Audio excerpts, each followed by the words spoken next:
it's okay, I'd like to get the work session started. And, item number one is non-arranged participation. Doesn't look like we have any non-arranged online. We're here, so, anything to add to the record? I'm sorry? Anything to add as under non-arranged as part of the work session, the work session? Let's see. No? Yeah, I'm taking it till the.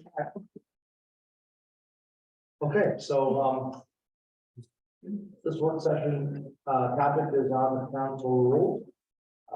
Mentioned at the end of the motion that was made at the last meeting.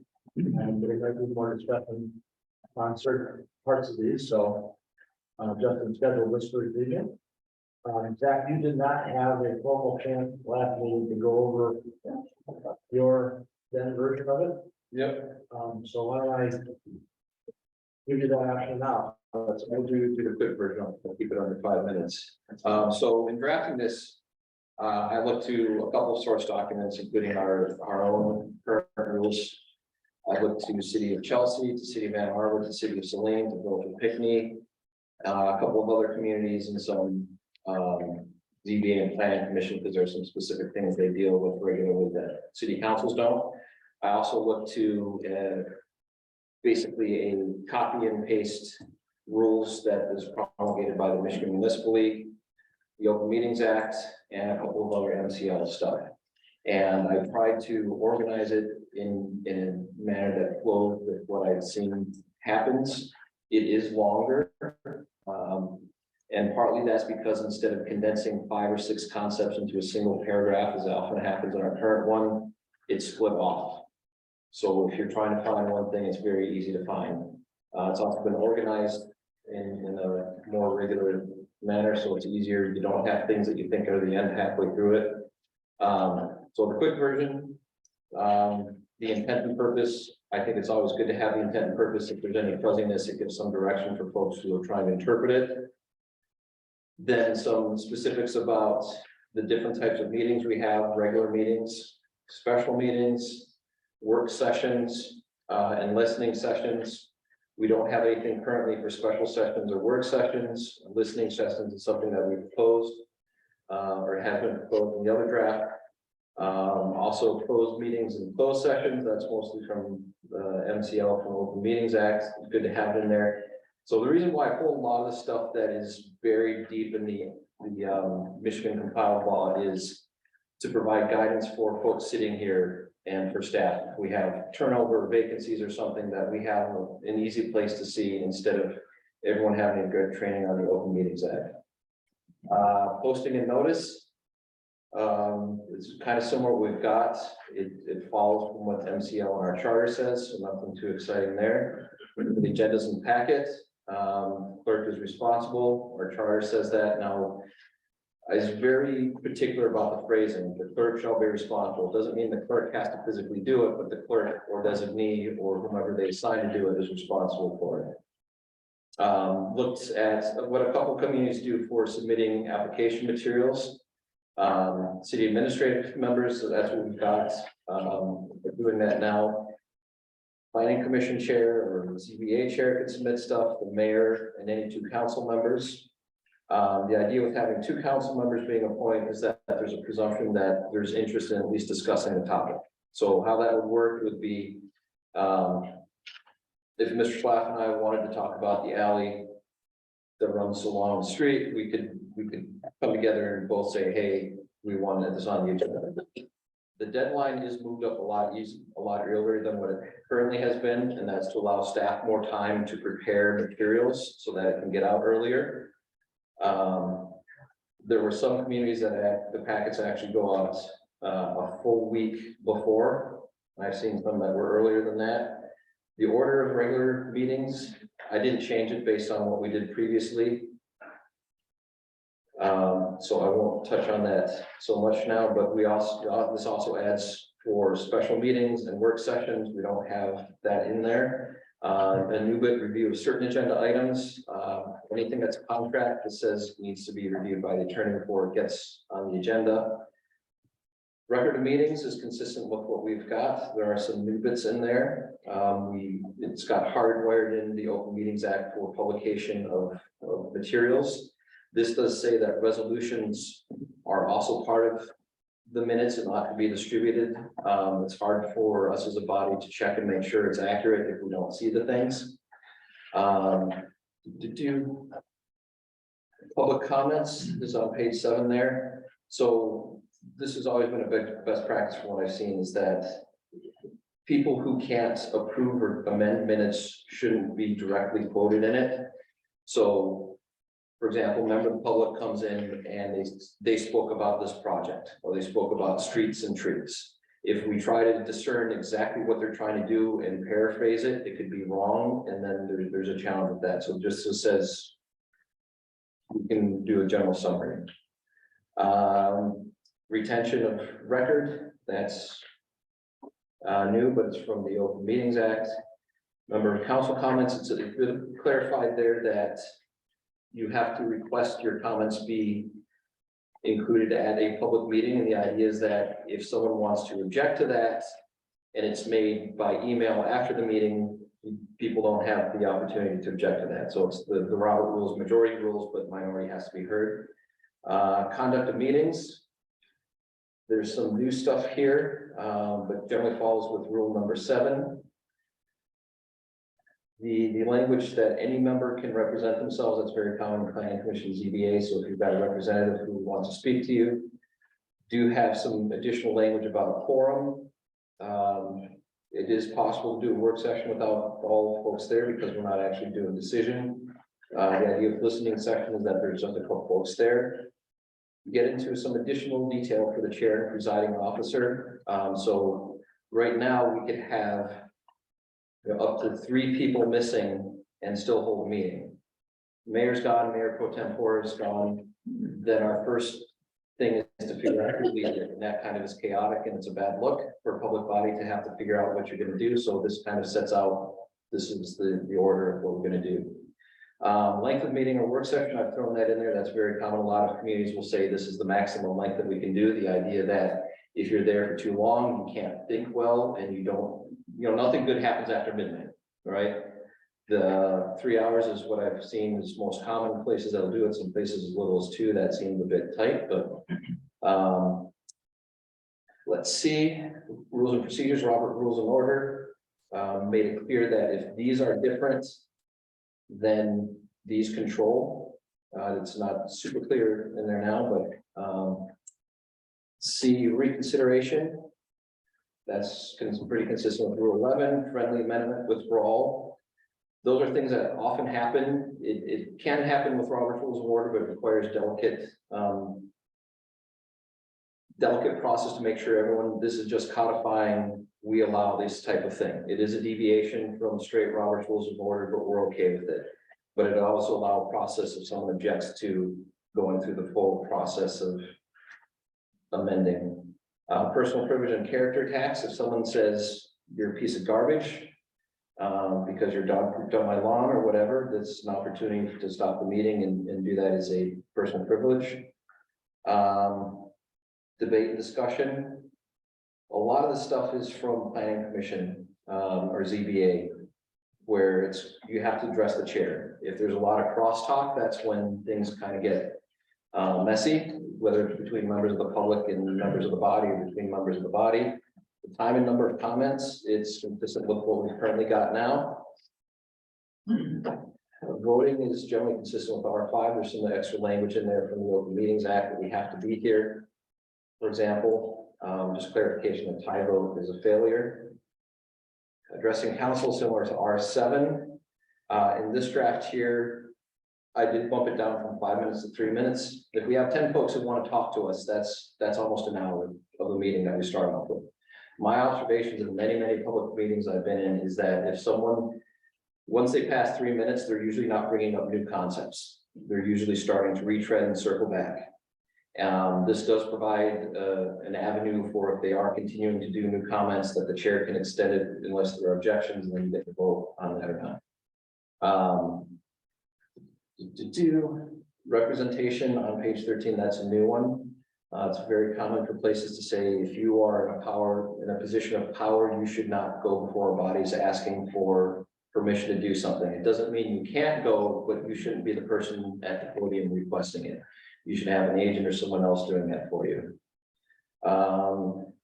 Let's see. Some interesting new ones. Yeah. On page 15, communication, that's clarifying some stuff that's in the Open Meetings Act. We shouldn't be communicating with each other electronically during meetings. The legal communication is if I receive notice that the city of Dexter has been sued, that I have to get it to staff. Doesn't happen often here, but it has happened variously in various communities. Council vacancies, that is a significant revision from what currently is. And the reason why I took a big chunk of that is the current process, I don't believe follows our charter that says council shall appoint, not council shall affirm. My observation has also been that the current process failed in its most recent test, where a charter says you shall replace this position 60 days after it's been vacated, within 60 days. My math, we went almost 90 days from when the seat was vacated, not when we knew it was going to be vacated, but was vacated until it was filled. And that's, if you look at the structure of the process, it's very easy to break. If the mayor doesn't want to nominate someone, there's nothing council can do. So this is what City of Chelsea has done for their recent openings. It's consistent with what the school board does for their openings and ensures that there's a process that ends up in a result at the end of the day. And that's my highlights. Thank you. Thank you.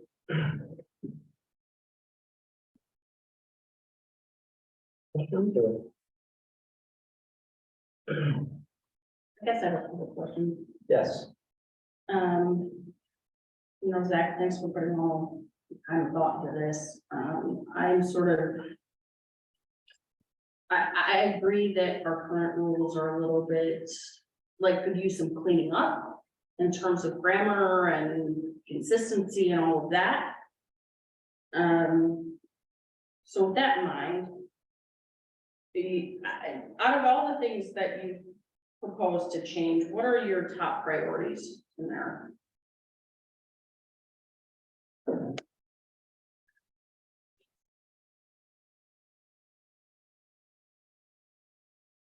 Well, it's hard to say what a single one would be. So you look at ours. First thing, Yep, yep.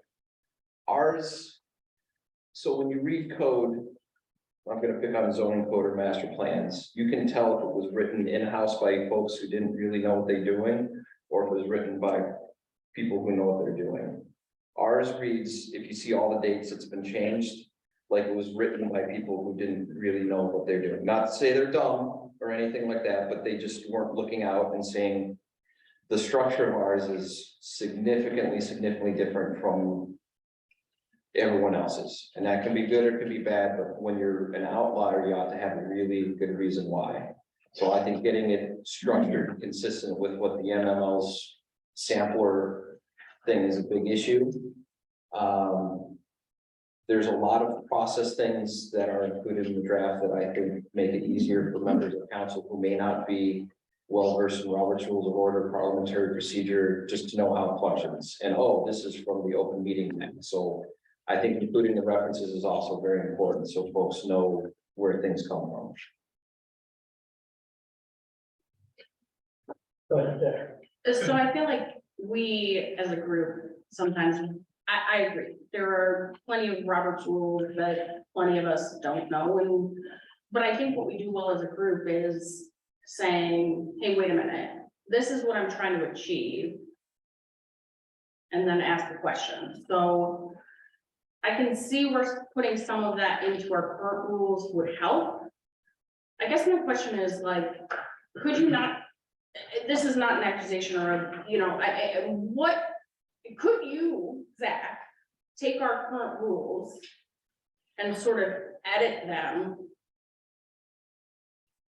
without really changing anything significant, right? Like adding the things that would be good for reference, cleaning up things that need to be cleaned up. So I guess that's what I'm asking about the priorities. Like, what is it in your proposal that is missing outside of those types of edits? That for you, Well, for example, we don't have any language at all about special meetings, work sessions, listening sessions, or closed meetings. We have little language about posting notices. Nothing about order of business for special meetings or work sessions. It's like. I'm gonna use that. The question is, I've got a 1984 Renault car that I love. It's still parked in my mom's house. I'm gonna refinish it once I get $50,000 back in cash. And the question is, the similar question would be, how could I make that to a daily driver today? And you can't. It's got drum brakes in the back, doesn't have a computer, doesn't have an air conditioner. It'll be a fun car to drive on weekends, but it's not a daily driver. There's no airbags, there's no anti-lock brakes, there's none of that stuff. So there's a point when you have something that's antiquated where it's a lot easier to do new. I don't know that that's satisfying. I suppose I'll use another construction metaphor. So our house has really good original plaster and lath walls from when it was originally done. And that makes it precious, but it also means it's really difficult to do any changes. If the plaster had been destroyed and we can just rip it out to the studs, any sort of renovation work we could have done would have been done in a couple of months. As it is now, we've got really good plaster, and in order to repaint our upstairs, we have to take a sponge and remove paint from all the walls because it was poorly prepared. And so it takes that much extra time and effort to get to the same place because we're keeping the stuff that was there. I mean, I hear all that. I mean, I guess I'm gonna play devil's advocate here. I drive a 19-year-old car and live in a house with older people. I don't think our rules are that antiquated. I think there's some sort of middle ground where, yeah, sure, we can clean them up. We can use parallel language. We can make them, you know, I just don't think it's that bad. And so that's why I'm asking about your priorities. Like, what is it about the content of our rules that you really have a problem with? Because all of those things that you said about, oh, defining special meetings, all that, that's like, those are definitions. Sure, let's add those. Sure, whatever. But like, those don't change. Those types of changes don't actually change the content of what we're doing in meetings, right? Like, they don't actually change the rules. They just define what we're already doing, in my mind.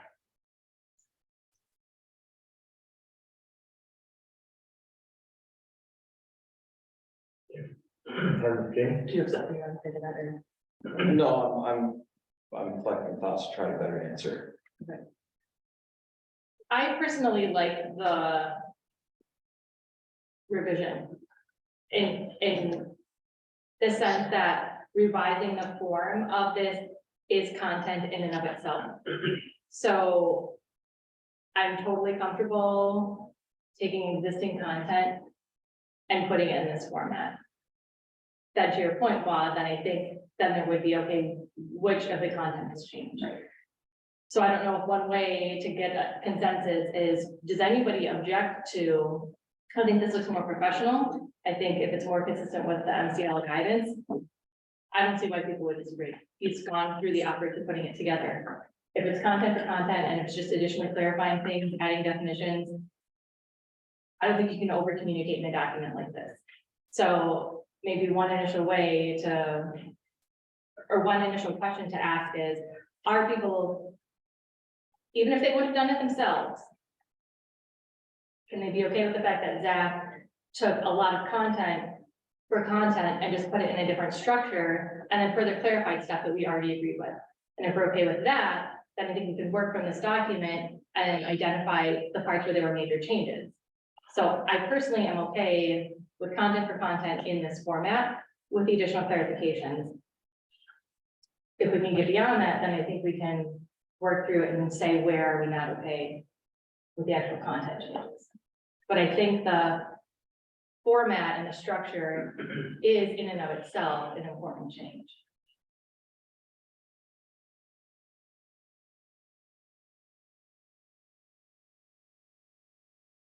Because you could go back to the existing document and kind of plug these other things in, but then suddenly they're formatted in a way that looks different, and then I think you have this hodgepodge. So this is just adding the additional clarifications on the definitions, just straightening it all up, looks nice. And I think that's probably why these other rules look maybe the way they do, because it's been cobbled together over time, potentially. It's, if I may, it's, if you're gonna touch almost every paragraph in the zoning ordinance, it's a heck of a lot easier to do a new one than to try to go through and work it.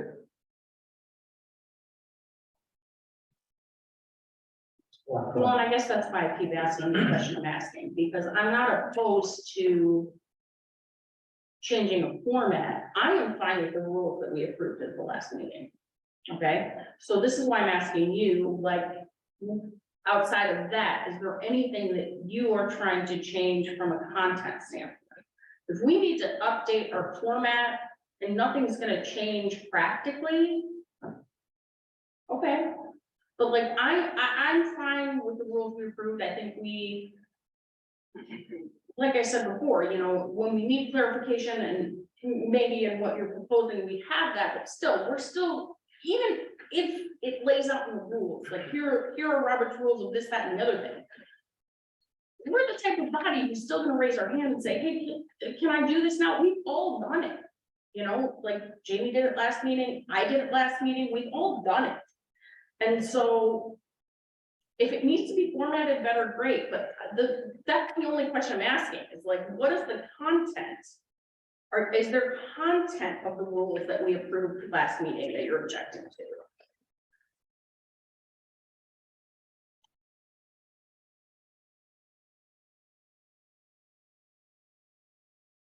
There is new content, but I don't think I don't think there's value in discussing it until we come to an agreement on which format, because if we all are okay with this format, then it seems like we can take an approach. Hey, A, anybody object to what's in A? B, anybody object to what's in B? B2, what about B3? Like, it seems like that's the way to get through the document. But we have to have some document to start from. Zach has proposed this as a format. I'm fine with that. Maybe you're fine with that. And I think as we would go through it, we would hit those spots that are new. And he identified some of that when he went through it in terms of how do you select the next council members. So when we got to that point, I think then we would decide, raise of hands, who likes this new approach, who doesn't. Okay, what are we doing with D2 or something like that? I just feel like that might be one way to get through this document. John? I'll second that. I'm okay with the rules that we have and approved at the last meeting. The items that it looked like were added in here, I mean, there's not a lot added. Some of it's detail. I mean, the order of the meeting for a special meeting or work session is not substantially different than the meeting agendas that we have. The things that are Robert's rules references, the things that are MCL references, they're references, they're already there. I mean, they're already in place, they already apply by reference from what we already have. As far as the things that jumped out at me is the changes that I didn't agree with or like. I think going to 3 minutes for a person to speak is a step backwards. Frankly, we rarely have 10 people that come and speak for an hour total. It just doesn't happen. And when people come out, we should be encouraging them to speak. I will say that personally, when I came before council and I had somebody call time on me when I was speaking, it was probably one of the rudest things that had happened to me at a meeting. Also, I've gone through that process of appointing council members and also been on the side of being appointed. I would go back to the way it was set up prior to what it is currently in the rules. That's not the one mayor appointing council affirming. The council still obviously votes on and appoints who that person is going to be, because the person that the mayor nominated, 2 people that were nominated, weren't affirmed by the council. So, I mean, we can call it whatever you want to call it, council decides on who those people are gonna be, who get appointed. And if anything, I would think that we should revamp how it is that potential nominees for council are evaluated. Because frankly, in my case, it was extremely political. There was a lot of reasons that were offered, and all of them went by the way.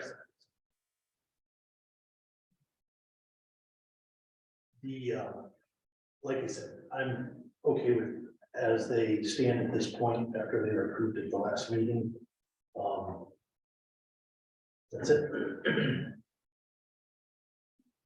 Zach, with respect to the length of petitioning, our rules, what's the date on there? Is it 84, 86 the first time it was written? Since then, we have email. Members of the public are able to contact us by email any time of the day with intense letters, details. It's a lot easier to send text to people. There's a lot more ways to contact with folks. And so communication ought to be meaningful, not lengthy. If someone is sitting here speaking for 5 or 10 minutes and they're looping, it's disrespectful to the other people who have new information to share. So the idea is to make sure that we get information. And right now, there are lots more ways that people can share information with us than it was in 1985, 86. And I will say, it may seem a minor difference between nominate and confirm and appoint, but it is a big difference. And if you look at our charter, it uses those two different processes very separately. And when you're looking at construction for law, you look, is it done differently here? If the phrasing is different, then the presumption is that there was an intent for them to be different. So it's not like planning commission where there's a nomination and council confirms it. This specifically says council shall appoint. That's a very different thing. And the presumption is if it's different, that there's a meaning for it and a purpose for it to be different.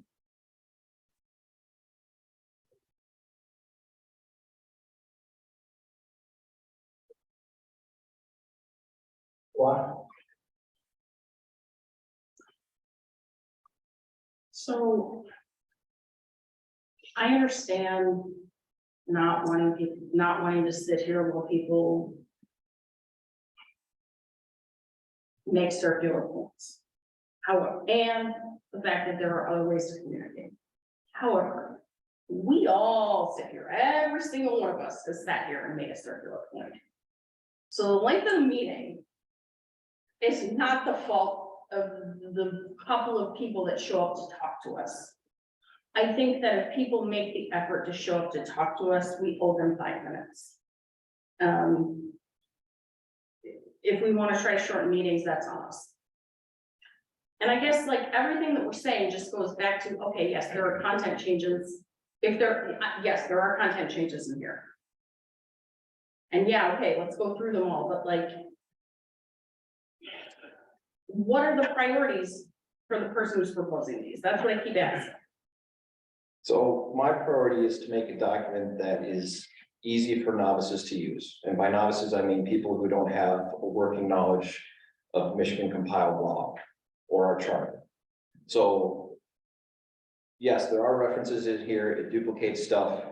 And the reason why I like to do that when I'm writing code or rules is that, yes, Open Meetings Act still applies, but for example, our Dexter Area Fire Department screwed the pooch with noticing public meetings because the folks who were doing it didn't have a good working knowledge. They had a special meeting without posting it properly. So by us making this as user-friendly as possible, getting as much information in one place as possible, it means that folks that are seated here who bring different experiences, who aren't knee-deep in MCL, have a better idea of what's going on and why. Can I clarify what I'm asking? Because I don't disagree with any of that. Because for me, that's not a content change. That's just more information that supports the rules we already have. So what I'm trying to say is like, what is there in what you're presenting that is so vastly different from what we've approved? Or are we just trying to clean, are we all just trying to clean up the same version of the thing that we approved last week? With more references and more definitions? I think if we went through the document, that would become very clear.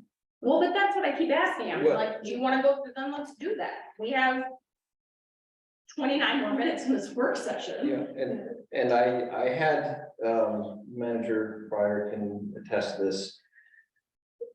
Debated whether or not to do basically an 11x7 sheet where you have 3 columns with the proposed and the current and a Y. This document, and I don't work too slowly, I do work deliberately, but it's about 30 to 35 hours of my time. Doing the research, compiling, pulling and normalizing the language between them.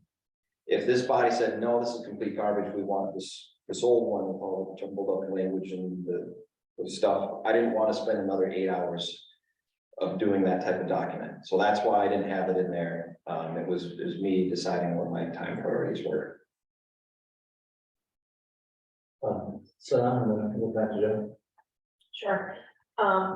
Thanks, Zach, for putting this together. I think I agree, and I could tell that you spend a lot of time and thought putting into that. For me, I think there is a, middle ground of where, how our document would be. There are some things that are the expansion of language and format and content that we already have, that Zaki has put together, and then there are parts that are new suggestions of changing actually some things. So for me is where do we go that is the combination, sort of like what we want in terms of the changes or the clarifications. So there is a path, as Jamie suggested, that we take this document to go through. There is also the path of what do we have in our current document, and do we feel that any of those sections are needing more clarification or needing more reformatting and adding things for potentially us or public that want to know what does that mean. So there is the thing for me that what makes it easier for us and for public to decipher. I like the idea of having an index, because that helps finding the information you're looking for. Having a language, a document, whether it's the new or the old or however it reads cohesively. I do like actually all the dates on the top of our old one, because this is an organic document. And it shows that, no, we are not following exactly what was in 1980, probably the first one, 86, but that we have gone through it as an organic body and have updated it and have keeping that updated. So to me, that's actually a plus, having all those dates up there, and shows the dedication of this council in keeping up with, or the council in keeping up with what has been changed. I do agree with keeping things in 5 minutes, because I think that 2 minutes might seem different to us, but for somebody in the public that has come, yes, they could have emailed us, but if they took the time from their day, if they had the courage to come and have a conversation in public here with us, that 5 minutes, we are here for our residents. This is our purpose. So, yes, as much as I don't want to be here until midnight, I think that that's an important part that I would say that we work on our part to reviews versus the part that public is interacting with us. I like the addition of some things such as the voting, or I mean, in general category for the decisions we make here, a little bit more information about sessions. Just because for public to understand some of those things and some of those processes. Listening session, I don't think that would be something that we want to put, because in my mind, that's only a very small way of, or one way of us as council members interacting with public. I think in place of that, something like emphasizing that if we interact with public individually, we should have a disclaimer in however way you're dealing with public, that this is on what we do individually instead of being on behalf of the council.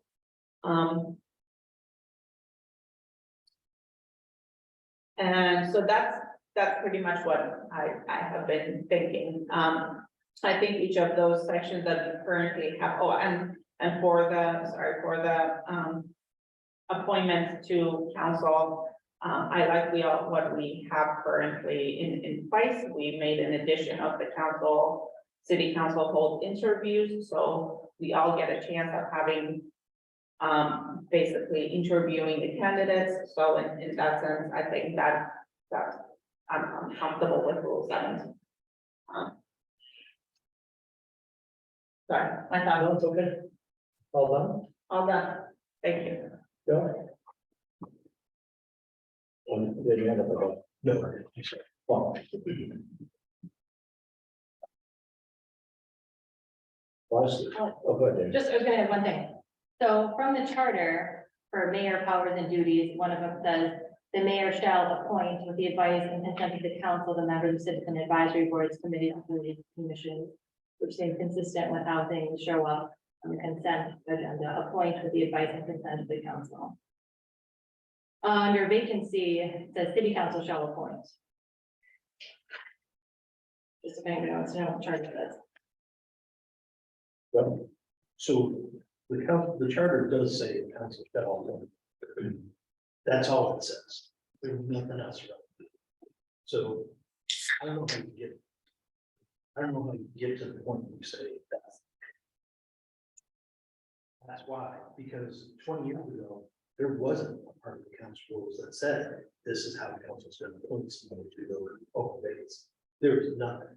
It had to be come up with, and that's where that baseline effort came from. That was developed at that time and said, this is what we would do, because that was the question, what did it do? The charter doesn't answer that question. The charter gives council appoint. So if the council rules say this is the process we're going to use, that follows the charter, because council approves the rules, and the rules say this is how we're going to appoint somebody. So if you don't like it, and you want a different process, that's one thing, but to say that it doesn't follow the charter is not correct. Zach? And from a process point, we broke our charter with that process. The mayor nominated was not confirmed, and then we got no more nominations. The Rule 17 there provides no path if that happens. Charter is our constitution, right? We broke our constitution. This process facilitated it. And there was no other way. I could not have gone on the floor and said, I nominate this person, council, let's affirm it. Because of the extended time of delay, there were actions that we didn't do because we wanted to have a full body. And it went for 90 days. It could have gone half a year. It could have gone a year. So that the process that's in there, current Rule 17, I guess to answer your, it's broken. It is absolutely broken. And the reason why I look to the schools is because they have a lot of absent seats that they have to fill. Because they have a 6-year term. That's a really long term, you get a lot of churn. And that's the process that they use, and they don't go without people, without butts and chairs. To the response to the listening session, that was me trying to incorporate the blue text that Mr. Semifero wrote in Rule 1 for an informal discussion time open to the public will be held prior to each council meeting. that was, I called it a name, I called it listening session. And the way I wrote it was to be more flexible. As written in the blue text, right now we would be violating the rules because we're having a work session instead of an informal meeting session before the meeting. And I don't like writing rules where you have to violate them or vote to suspend them or vote to change them frequently. So that was my intent with that. It allows for more flexibility. Two members of council could hold it here before meetings. They could hold it out in the little building out there. They could hold it at the library or whatever. So thank you for giving me the opportunity to clarify that bit.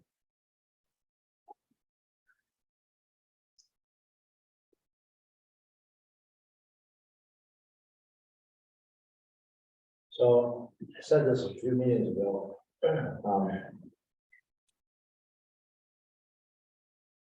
I don't have any interest in rewriting this. I will be happy to talk about individual changes to whatever sections or whatever, but I guess I don't necessarily think we intended this, but I don't think they're just cobbled together. Each council that gets elected is supposed to look at these and decide whether they live with them or they want to modify. Small tweak, big tweak, addition of something new. And that's what's been done. At least I can go back to the middle of those dates, to the April 12th, 2004. That was the first date that I was part of the council that voted on these. And yeah, the list looks long, but there's been a lot of elections since then. There's been a lot of things that have been added by council.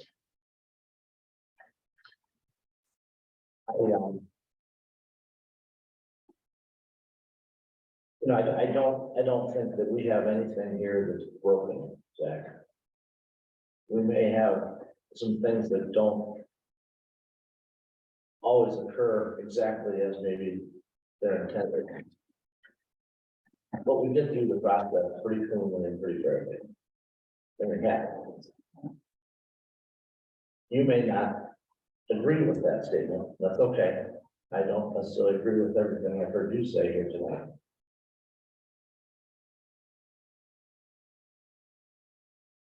But I don't think anything is broken. As I think back to a lot of times where people have wanted to speak, to come to a meeting to speak. I think the last thing we want to do is cut anybody off unnecessarily. I know that there's a reason for the time limit, and I understand the sentiment that if there's 10 people here every time and they're 5 minutes at a time, we're going to spend 50 minutes, but part of what we got elected to do was listen to the public. And if they want to come and talk to us, I think we have an obligation to do that. I do acknowledge that, it's probably my job or somebody's job to keep track of the time, if that's going to get to be a pattern. But on the times when we've had a lot of speakers, I've always felt good about the fact that we let them talk. As when it became, as you were saying, circular or whatever, or repeating, there's been a couple of times where we've said, hey, do you have anything new to say? We have other people that want to talk. But generally, I don't think that 5 minutes is a problem.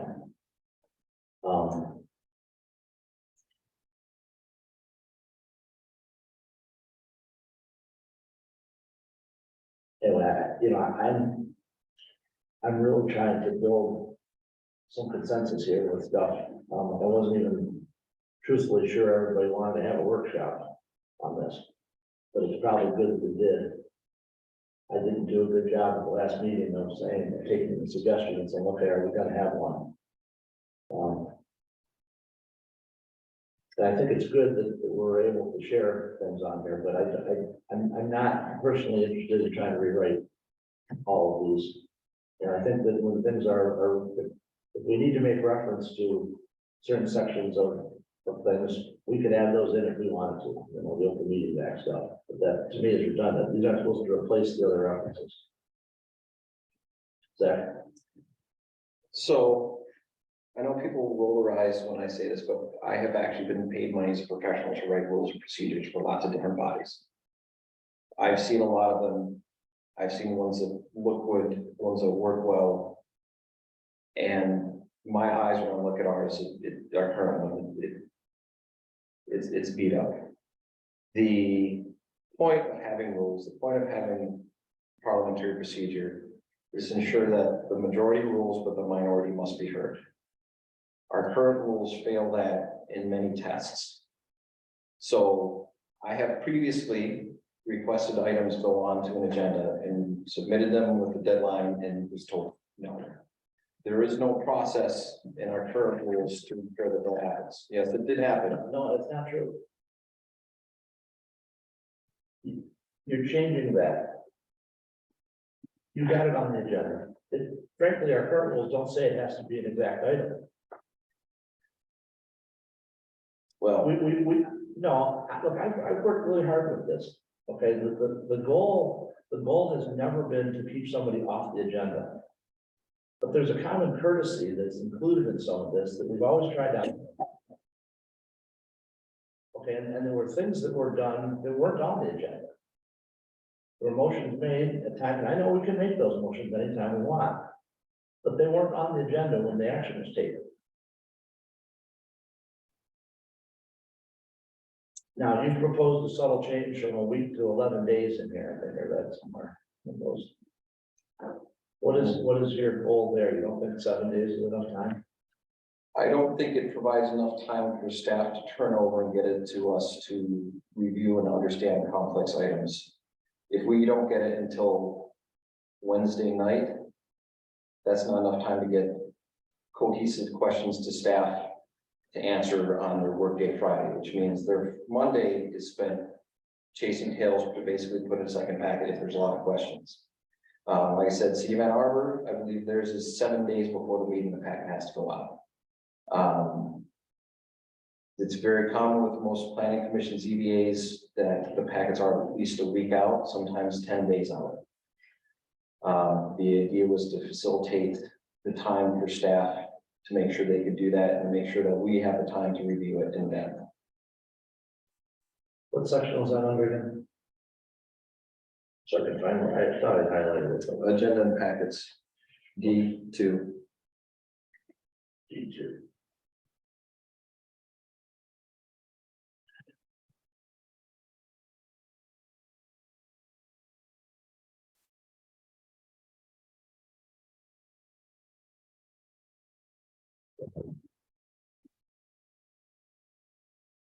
I feel like, you know, we talk a lot about Robert's rules. And yes, they are very prescribed. However, there is still a lot of flexibility in those. And I've been told that. When we were talking a year and a half ago about, I was saying how, you know, because I was timid and I didn't want to raise my hand and like rock the boat when I first started. I wanted every new topic to be a discussion item. And at that point, we talked about how, okay, yeah, well, even if it's a discussion item, you can still vote on it. Raise your hand and say you want to vote on it. I don't see how that's any different from anything we're talking about, including appointing counsel, which I don't want to go through the process we went through last time. In fact, I don't want to go through that process again. But anybody could have stood up at that time, right, and said like, I defer to you. No, why not? Rule 17 states.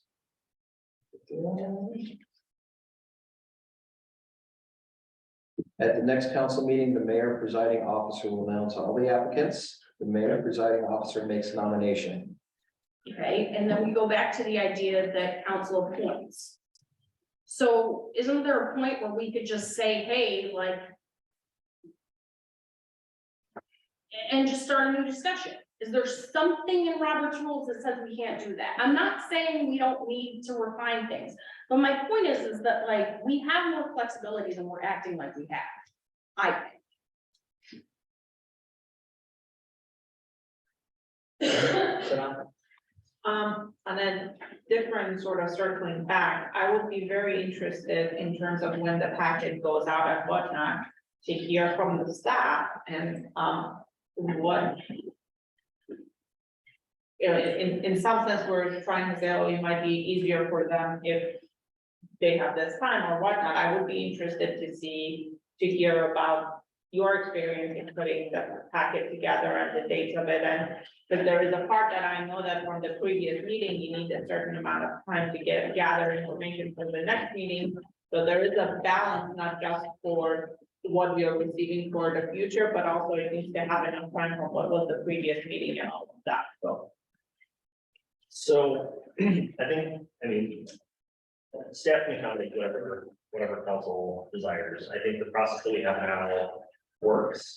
I think if we were to push the packet deadline earlier, giving more time between packet out and meeting, there would be more work on the back end to respond to additional city council questions and provide additional updates because of that time, because that there is more time between when the packet goes out and essentially we provide our mind dump into the city manager report or the CDM report or whatever report we're set providing.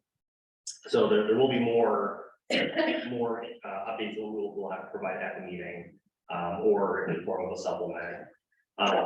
If we were to move the packet deadline earlier, I would likely ask for more flexibility in paying bills without city council approval, because there are some things that are on tight deadlines. And so, if as of right now, we're taking bills in and getting them into AP on Wednesday, basically, but potentially up until the afternoon if we know that something big is coming in. Just make sure that we can turn that check around and get the vendor paid. So things like healthcare and, so some of the major ones where like, if it doesn't get paid, the electricity is getting shut off or, stuff like that. So those are some of the thoughts that I have for the timing of the packet. Thank you.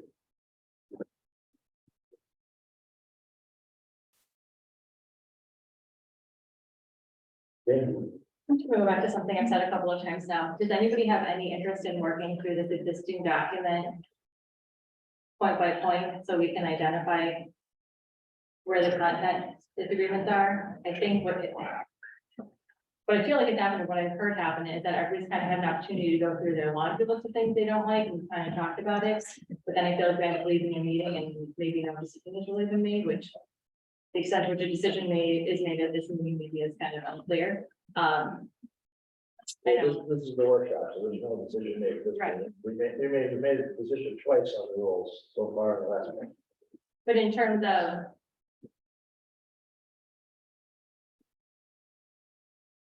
having a more productive conversation, so in terms of identifying next steps, we have 6 minutes left. I don't know that we can start from the beginning and make our way through. So now I've suggested you could start from the old rules document, go point to point, and then maybe Zach then would pull in what he wants there. And so that's why I felt like the first step was, are people okay working from Zach's document going forward? I would be okay with Zach's document going forward. I don't know if people would We should raise. work from the current rules. Okay, can I take a raise of hands if people want to, am I allowed to ask for people to raise hands if they would be okay working with Zach's document? Okay, 2 people. Can I raise my hand and You can talk. it's not that I don't want to work with that stock, it's that we have voted as a body and we have something in place legally, right?